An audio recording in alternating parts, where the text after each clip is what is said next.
legislatura éramos 3 mulheres e 12 homens. Então, assim, a gente chega e tem que se impor para ser ouvida e ocupar o nosso espaço, porque a gente tem total capacidade, assim como os homens, e digo mais, a gente tem até um pouco mais de sensibilidade para lidar com as situações. Então, é muito importante mulheres, nas próximas eleições, se candidatem, tentem ocupar esse espaço, porque a gente tem muito a contribuir para um mundo melhor. Nós vamos dominar o mundo ainda. Inclusive, eu acho que você posso estar falando besteira, não tenho certeza. Tenho certeza. Mas eu acho que não tem nenhuma vereadora eleita, só homens. Aqui, em Guaraciaba, mulheres, são sempre felicitadas. Teve competido, mas não foi. Não teve nem como eleita. Teve bastante que se candidataram, porém.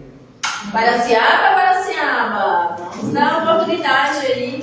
Eu acho que nessa pergunta do Bujão encaixa muito a questão, por exemplo, do bem-estar animal, a questão de estar ali numa liderança, de falar o que deve ou não fazer com o animal, soa para a sociedade de maneira assim, principalmente a rural, o David. Eu tenho muita resistência por parte do pessoal do agro.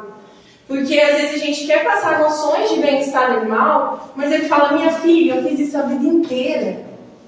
Sabe? E, por exemplo, durante a minha graduação, eu já senti essa resistência quando, por exemplo, a gente ia para uma campanha de vacinação. Por exemplo, antirrábica, tem que vacinar o gado todo ano.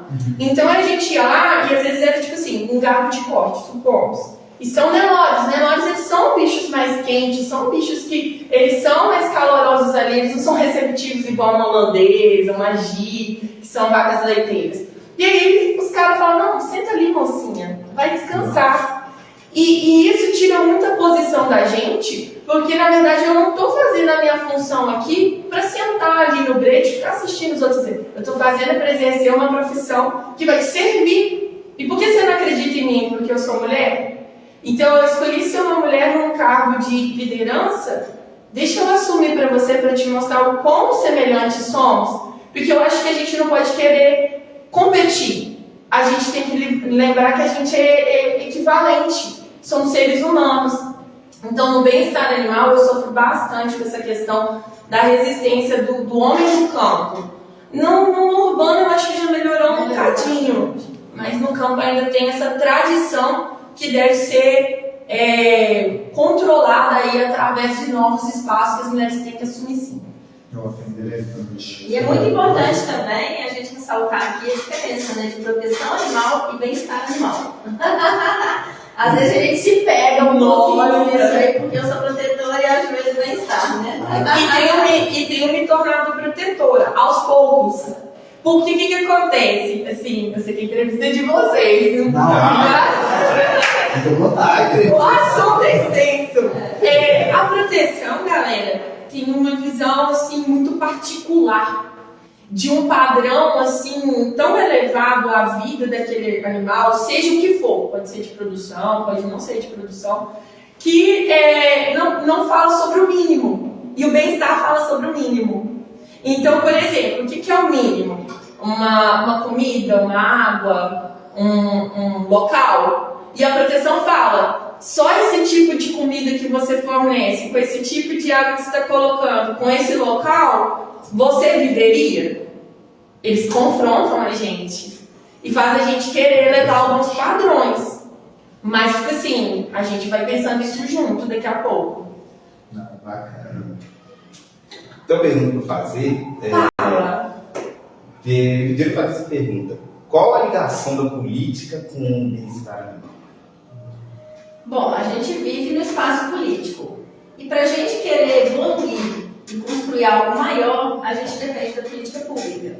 Não adianta eu e vários protetores, e aqui eu falo em nome de vários protetores, que graças a Deus a gente é um número significativo. Se a gente não pensar em ocupar cadeiras legislativas para pleitear políticas públicas em termos de legislação, a gente vai continuar secando o chão com a torneira aberta, que é o que a gente faz hoje. A gente seca o chão com a torneira aberta. Né? Porque a gente precisa trabalhar com conscientização. Como que você precisa, sendo um protetor independente, não, você não dá conta de fazer tudo. Você precisa criar legislação, institucionalizar as políticas públicas para que isso aconteça e a gente tenha um resultado a médio e longo prazo. Eu não vou conseguir sozinha. Eu estou pavimentando, depois vai vir alguém asfaltar, depois vai vir alguém e caminhar por essa estrada. E eu espero colher frutos, espero estar viva para ver vários avanços, né? Porque quando eu comecei na proteção animal, há 10 anos atrás, era muito pior do que é hoje.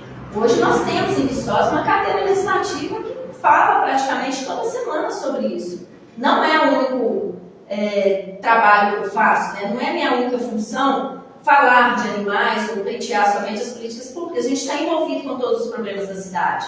No entanto, eu faço questão de toda reunião de Câmara pautar a causa animal. Porque uma coisa eu tenho que ter orgulho, eu consegui colocar o assunto da causa animal em pauta na cidade. Nos almoços de domingo dá confusão, mas fala de causa animal. E é a partir disso aí que a gente vai evoluindo. Então precisamos sim ocupar esses espaços para falar de todos os assuntos. E a causa animal é um deles. E aonde a gente puxa esse gancho do que ele falou? Quando você vê um animal abandonado, em qualquer situação,